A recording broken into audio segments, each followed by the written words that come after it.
سلااوتان لێبێت داهێنان و دیمەنی جوان و وشەی شیرین وا دەکەن ژیان جوانتر بێت. لەم هەفتەیەشدا کۆمەڵێک بابەت و هەواڵی هونەری و کلتوریمان بۆ ئامادە کردوون.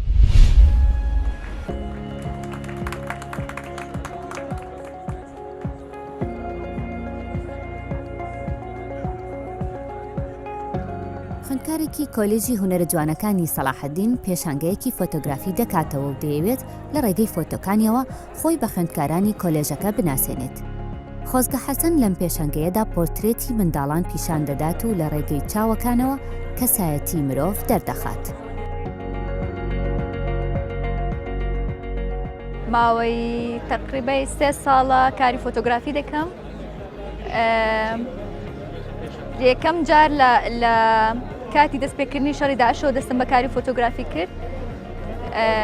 تا ئێستا زیاتر لە 18 پێشانگای تایبەتیم کردوتەوە و ئەمە دوایین پێشانگام نابێ، بەڵام پرۆژەی داهاتووم جیاواز دەبێت لەو کارانە. ئێستام ئەم کارێ ئەمڕۆم تایبەتە بە مناڵان، زیاتر ئیشم لەسەر چاو کردووە و پێم وایە چاو ناسنامە و کەسایەتی مرۆڤەکان دەردەخات.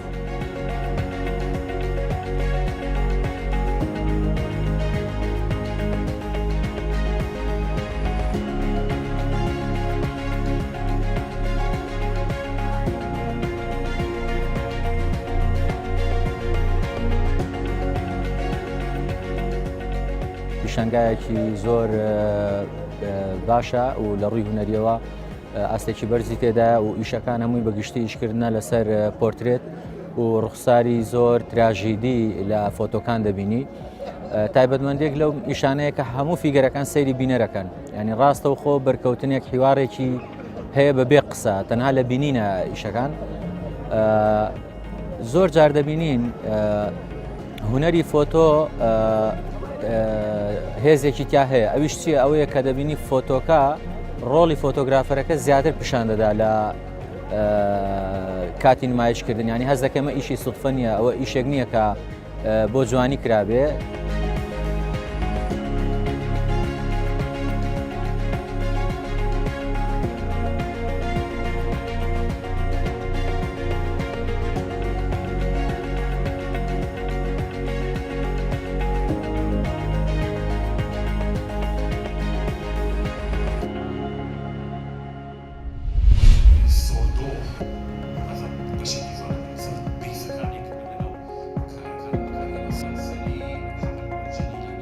ئەلبومێکی نوێی هەژار زەهاوی بڵاوکرایەوە.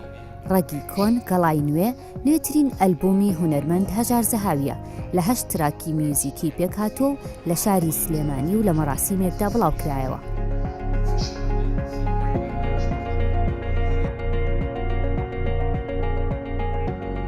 ئەمە ئەخیرین بەرهەمی منە، ڕەگی کۆن گەڵای نوێ کە بریتە لە 8 دانە تراک. تازەترین ئەلبۆمی منە کە ڕۆ بە خۆشحاڵیەوە لە شاری سلێمانی لە شوێنی لە وایت هاوسە ئۆپنینگێکمان بۆ کرد.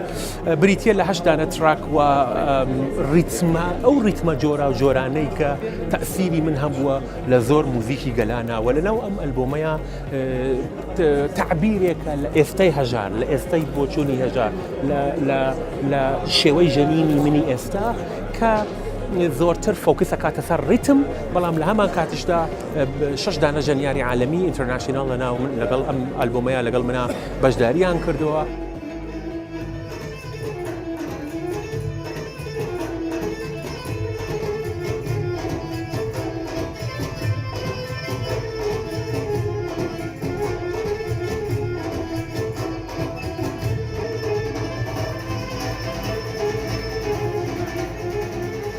ئەزمونێکە کە من لە زۆر وڵاتانی جۆرا و جۆر لە باڵکانەوە بگرە، لە ئێرانەوە بگرە، لە ئازەربایجانەوە بگرە، لە وڵاتانی عەرەبیەوە بگرە، تەئسیرم زۆر هەیە لە سەرەوانە. تەئسیریانەکە لەسەر من لەسەر شێوەی بۆچوونی من، لەسەر شێوەی ریتم و ئەمە وتم ئەمە ریتمی کوردی نییە، ئەمە بریتە لە پێکهێنانێکی هەژار و تعبیرێکە لە ئێستای ژەنینی من و بۆچوونی من بۆ ریتم.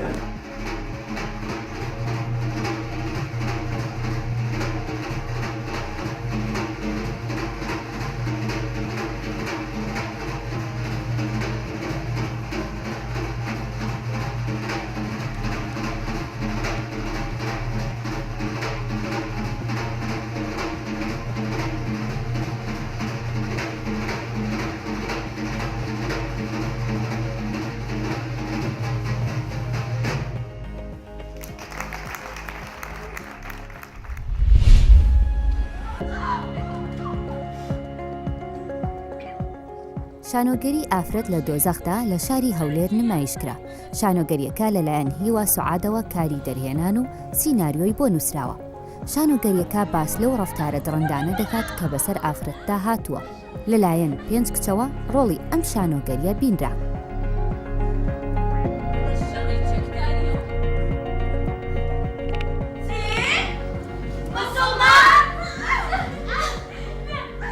ئەفرەت لە دۆزەخدا ئەم شانۆگەریە جوانە بوو کە زۆر شادمانی کردم. کۆدەنگیەک بوو بۆ هاوارەی کە داکۆشیەکە لە مافی مێینەی کورد لە نەهێشتنی ئەو زوڵم و ستەم و تاوانانەی بەرامبەر ژنی کورد دەکرێت.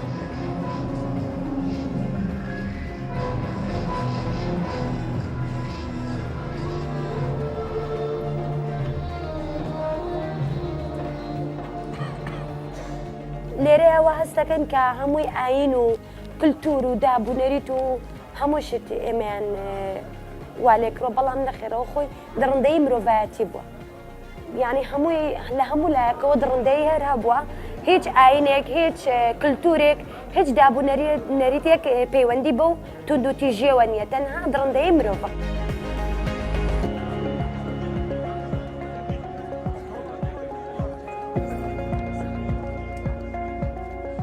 کارێکی باشیان ئەنجامدا. بەڕاستی ئەرکەکانی خۆیان بە تەواوی جێبەجێ کرد و جگە لە بەجێبەجێکردنی ئەرکەکەیان داهێنانیان لەسەر کرد، یعنی کە قیمەتێکی گەورەتریاندا کەسایەتەکان. کێشەی ئێمە پەیوەست نییە بە پیاوانەوە، ئەوەندەی پێیوەستە بە پەروەردەی کۆمەلگایەکەمان. چەندین ساڵە ئەو مرۆڤە وا پەروەردەکراوە، باوەڕ ناکەم بە شانۆگەریەک یەکسەر بگۆڕدرێت.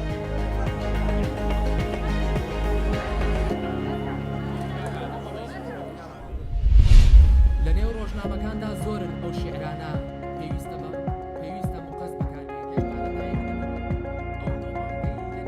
گروپی خانمانی مێخاک لە شاری هەڵەبجا هەڵدەستن بە ڕێکخستنی کۆڕێکی شعری بۆ شاعری لاو ئاکار محەممەد لە ژێر ناونیشانی لە جیهانم ڕابمێنە، کە تیایدا شاعر چەند پارچە شعرێکی بۆ ئامادەبوان خوێندەوە.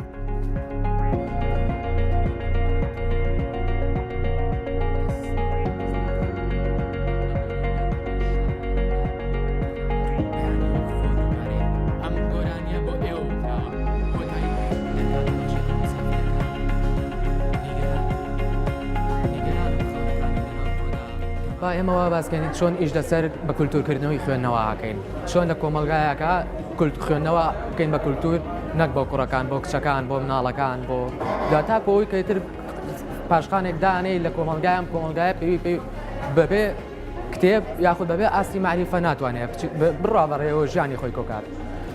خاصن لەم شوێنەشە ئەم کچانە کاڵساون کچانی مێخەک کام کۆڕیان ساز کردووە، خۆی لە خۆیان جورئەتێکی گەورەیە، خۆی لە خۆیان دەستخۆشتێکی گەورەیە، خۆی لە خۆیان لێرە و لێکەم تا زۆر جێگەی ستایشن. من پێم خۆشەکەم ئیشانە ئەکرێت و وەست زۆریش گرنگە بکرێت لەسەر کایەکانی تری ئەدەبیات، مەسەلەن لەسەر پەروەردا، لەسەر چیرۆک، لەسەر ڕۆمان. هاتوینەتەوە بۆ عەدەمە خوێناویە، هاتوین تا ئەو دەستنووسانە بسووتێنین کە تەفسیر نووسەکان کردیانە پەنجەی کچەکان. ئێمە بەو زمانە عیبری قسە ناکەیندا تۆ ناناسنەوە، وەک گەمژەیەک دەنویت و بەیانی وەک خۆ دووبارێت. ئەم گۆرانیە بۆ ئێوە دراوە، کۆتایی پیتەکەی ژی. سوپاس بۆ ئێوە بۆ ئامادەبوونتان.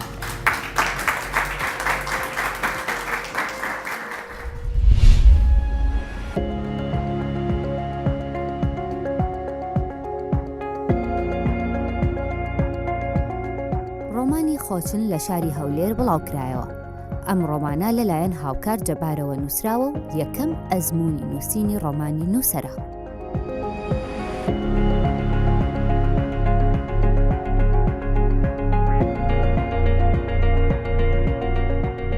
ڕۆمان جۆری زۆرە، بەڵام ئەو ڕۆمانەی من زیاتر ڕۆمانێکی پەروەردەییە و زیاتر جەختی لەسەر هەندێک بابەتی پەروەردەیی کردێتەوە لە ڕێگای چەند ڕوودا و کارکتەرەکەوە تەمان ڕوودا و کارکتەر گرینگە لە ڕۆماندا بەڵام من بێجگەلەوەی کە دەرخستنی ڕوودا و دەرخستنی کارکتەر هەوڵم داوە چەند بابەتێکی پەروەردەیی بۆ خوێنەر ئاشکرا بکەم یان بیناسێنم بۆ ئەوەی دیگەلەوەی کە چێژی ڕۆمانی تێدا بێ لایانی معریفیشی تێدا بێ بە تایبەتی لایانی پەروەردەیی.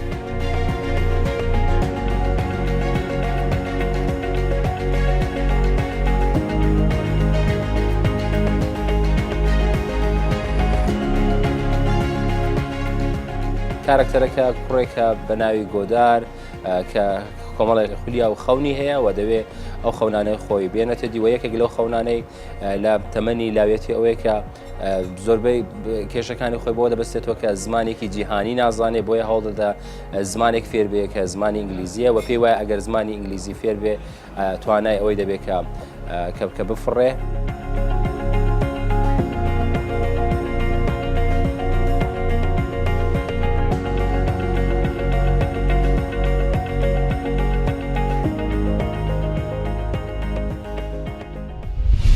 هونەرمەندان بە گشتی و شێوەکاران بە تایبەتی بابەتی سیر و سەمەرە هەڵدەبژێرن بۆ ئەوەی کاری لەسەر بکەن. زۆرجار بیرەوەری منداڵی کار دەکاتە سەر کارکردنی هونەرمەندەکە و بەکاری دەهێنێت. خانمە شێوەکارێکی کورد لە ئەڵمانیا تابلۆی گوێ درێژ دەکێشێت بۆ هونەرەشی هەم ناسراو بووە هەم بژێوی ژیانی خۆشی پێدابین دەکات. ئەو هونەرمەندە ئامانجی لەو هونەرەی ئەوەیە ناوبانگی بە هەموو جیهاندا بڵاو بێتەوە. ناوی خۆی لە پاڵ ناوی تابلۆی گوێ درێژەکانیدا بوترێت. خۆشەویستی خۆشی بۆ گوێ درێژ ناشارێتەوە. ئەو هەستەی هەر لە ژیانی منداڵی و گوندایەتیدا لەگەڵیدا گەورە بووە.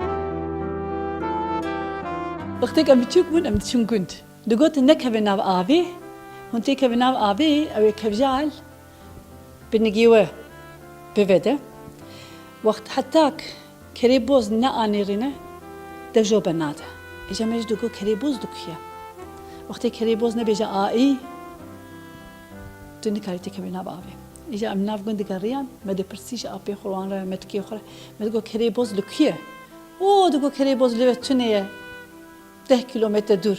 Lugünde cirana lükhiye. Ve çağdengi verin de kenya. Ave hatim de biramede. Hatim ker biçara ker dedit.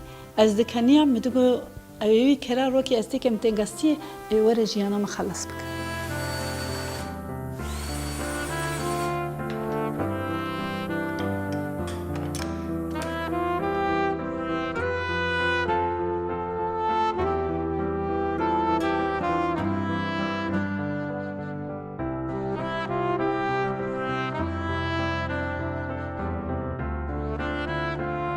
مشتريه من هنجي آلية برليني ميونخ هامبورغ زوريخ فيينا طابلوي من جبوناك الجي خود فروشن فياتيوان هرتم جي مزبونا يكو 20 سنتيم دريجبوني حتى نها من جي حيست اورو حزا حتى بس 5000 مفروتيه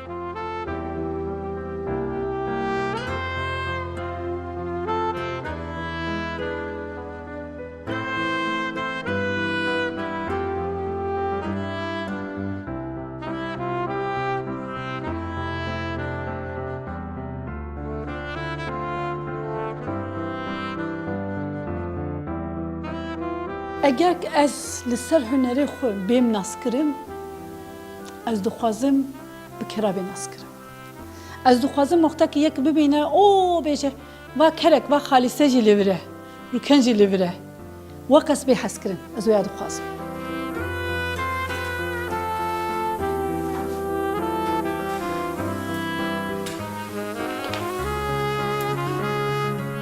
کری خو پر حس دکر اجاره کری خو بزنی خو به بحبر چیکر نور رسمی که چی دکم از هر رسمی که دیده از او پورترا مروه چی دکم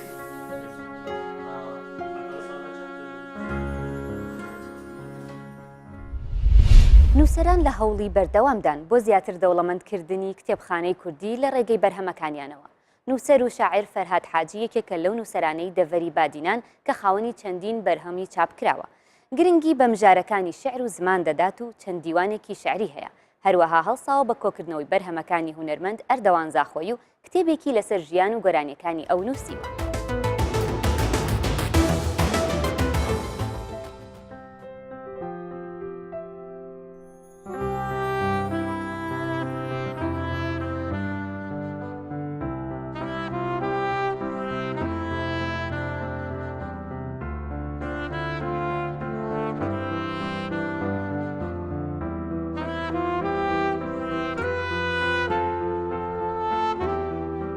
از نویسر و روزنامه‌وان فرهاد حاجی باوی خلک باجر زاخومه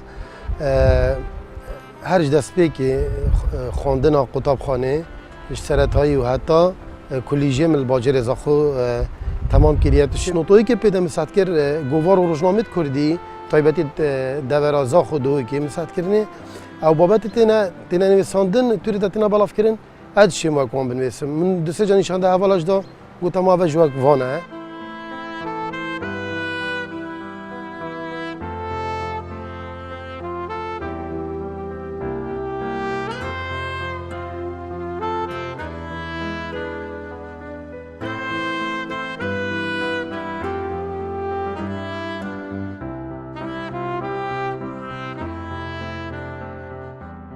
من هر سال بیروری اردوانی مساخت کرد مش گوتاره کنیسی او گوتاره مکوم کردن هر سال مپرنگه که گوتار گوشه نگاهی که زاویه که دمن او گوتاره نویسیم سر اردوان زاخوی هنرمند ما زاخوی مازن پیشتین گوش بی پرتوکک موج چاپ کرد پاشی من مرنا زمانا دراسه که اما بجن لغویه لیسانیه مچکر و کو دراسه که اکادمی لهات نیرینو من خلاتکش پیور گرد 200 جارا پترجی او یاردوانی بین جدر بو بحث تخرج بو نویسینه اکادمی بین جدر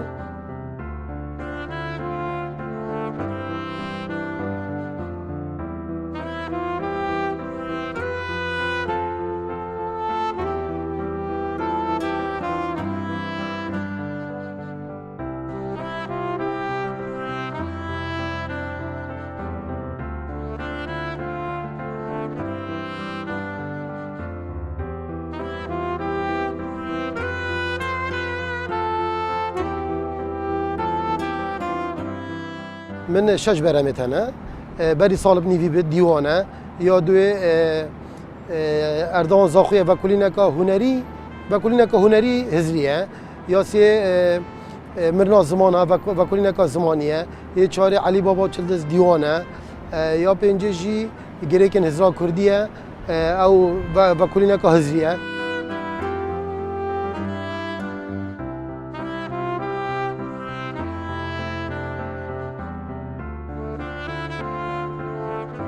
من پشکا دوی شودی خلاص کردی گریکن هزار کردی بس وی جاری ناوی میکر جیانش در وی دیرو که و یادی تر از رمان که نویسم چون رمان شاکار ادبیه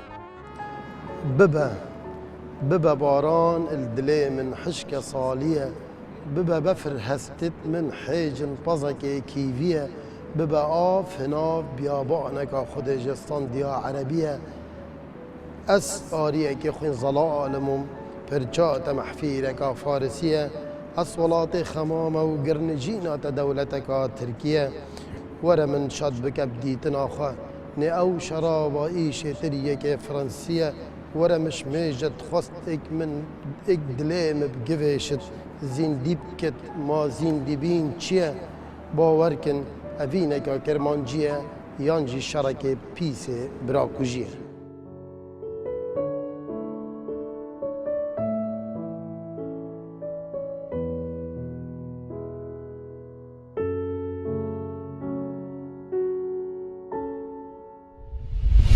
لە دوایین بڕگەماندا باسی فیلمێکی کوردی دەکەین. جیهانی فیلم و سینەما لە ئێستادا باشترین ڕێگەیە بۆ ئەوەی کولتور و بیر و بۆ چوونینەتەوەکەت بە هەموو جیهان بناسێنیت. باشترین چیرۆکیش کە بەکاری بهێنیت ئەوانن کە بە یادەوەری و پەندی پێشینان و تێڕەسەنی گەلەکەتەوە بەستراون. هەوراز محەممەد دەرهێنەر و پرۆدیوسەر خەڵکی شاری سلێمانیە لە دوایین فیلمدا دەڵێت ئەگەر ڕۆژێک چانەخۆیتەوە تووشی سەرێشە ئەبیت ئەم بابەتەی لە فیلمێکی کوردیدا بەکارهێناوە.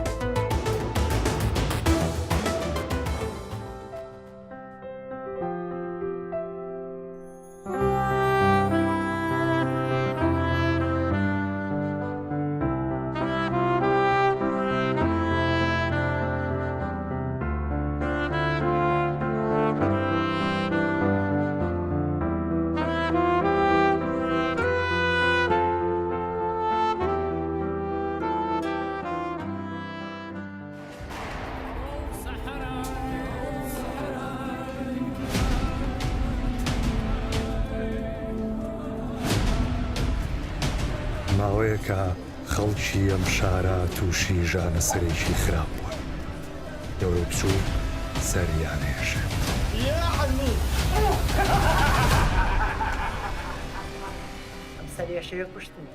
زیاتر لە 15 ساڵە لە بواری فیلمسازیە کارەکەم لە سەرەتاوە کە دەستمان پێ کرد لە پشتی کامێرەوە لە کلاکێت و هاوکاریکردنی مسەوەر و ئەو شتانەوە دەستمان پێکرد تا دوایی بۆ قۆناغەکانی نووسین و دواتریش بۆ کاری دەرهێنان و ئێستاش وەکو پرۆدیوسەر و دەرهێنەری فیلم کارەکەم لە ماوەی کارکردنمە لەم ساڵانەی ڕابردووە تا ئێستا 9 فیلمی کورت و 15 فیلمی دۆکۆمنتاریم دروست کردووە کە بەرهەمی شوێنی جیاجیا بوون.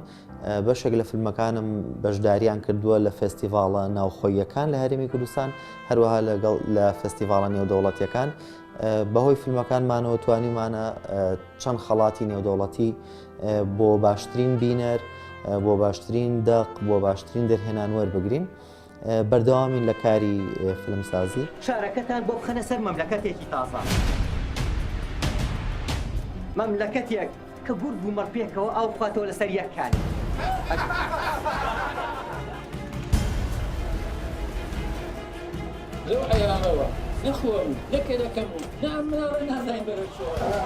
دوایین کاری ئێمە فیلمێک بوو بە ناوی پێکەنین و بیرچوونەوە کە تیایدا باسمان لە ڕووداوەکانی ساڵی 1920ەکانە کرد لە شاری سلێمانی ئەو کاتەی کە ویلایەتی مووسڵ کە ئێستا بەشێکی هەرێمی کوردستان ئەگرێتەوە لەگەڵ دروستبوونی دەوڵەتی تازای عێراقا ئەم ویلایەتە ئەخرێتە سەر عێراقی تازە دروستکراو و بە شێوەیەکی کورت فیلمەکە فیلمێکی کۆمیدی سیاسی مێژوویانە بوو وەکو ڕەخنەگرتنێک لە بابەتی دەوڵەتان کە هیچ ئاعتیبارێکیان بۆ میلەتی کوردانە ناو کوردیان خستە سەر ئەو دەوڵەتە تازەی کە دروست کراوە.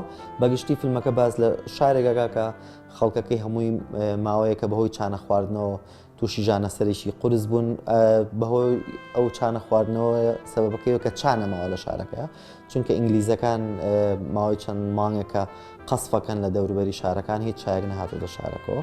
بەڵام دوایی کەسێک گێت کە نوێنەری حولەفا و ئینگلیزەکانە بە خەڵکی شارەکە ئاڵێگەرتانێک کۆتایی بەم ژانە سەرەتان بێت ئێمە دەوڵەتێکی تازەمان دروست کردووە مەملەکەتێکمان دروست کردووە کە گورگ و مەڕبەیەکەوە لەسەر یەکانی ئاوە خۆنەوە ئێوە دەتوانن بێن ئەم پەیماننامەیە مۆر بکەن بە پەنجەی خۆتان کە ئامادەن بۆی بڕۆن لەناو ئەو دەوڵەتە تازەیە بژین بەڵام بەو ینی لە بەرامبەر ئەوە ئێمە چاتانێنێ.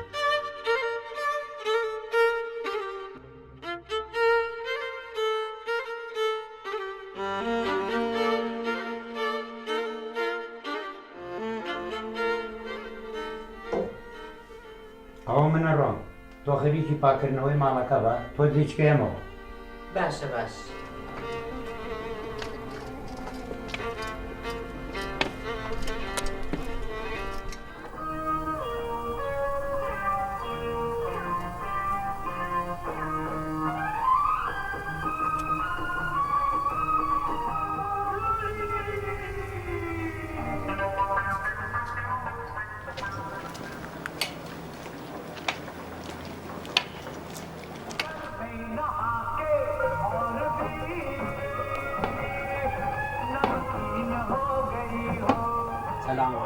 ئەم کاتی خۆین باوکم لە ئەوروپا بوو اینجا بەردەوام ئێمە ڤیددیۆمان بۆ تەسویرە کردو بۆ مانارد جام ساڵانی دوایی کە باوکم گەڕا بۆ کەنتۆرێکمانەیە هەمووی کاسێتە ئەوانی کە باوکم بۆ ئێمە نردووە ئەوانی ئێمەش بۆمان نردووە لە ماڵەوە خۆم دانیشتووە بینمە کرد جامەکردنەوە و شتم لەسەر نووسین بۆی لەمان تێک نەچێت کامە چی و کامە چی نیە اینجا کاسێتێکم خستە سەر ڤیددیۆکە بۆی بزانم چی تیا ڕۆز خۆم تەسویرم کردووە کاسێتەکە ننک بوو باپیرم قسە بۆ باوکمەکان پێڵێن ئێمە وەزعمان زۆر باشە مناڵەکان کەسیان نەخۆش نین لەم ماوەیە کەس نەمردووە نازەمەها هەمووی هەواڵی خۆشە بەس من ڕێک لەو کاتیا بیرم کەوتەوە ئەو کاتی کە من ئەو تەسویرەمە کرد گرانەتام گرتە بوو خزمێکی زۆر نزیکمان ئەمری خوای کرد بوو لە مەکتەب دەرنەچوو بووم لە ڕووی مادیشەوە وەزعمان زۆر خراپ بوو وتم وەڵای من بابەتی فیلمێکی کورتە یعنی هاتم چیرۆکەم دیسانە بەم جۆرە داڕشتەوە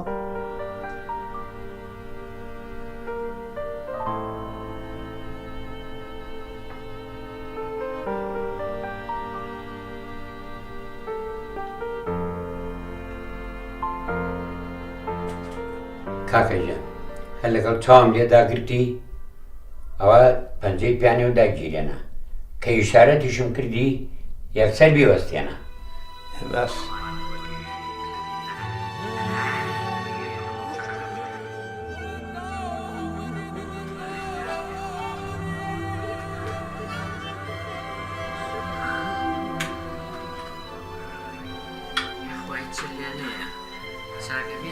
کاکە وەسفیجان دەستکەرەوە بە تەسویر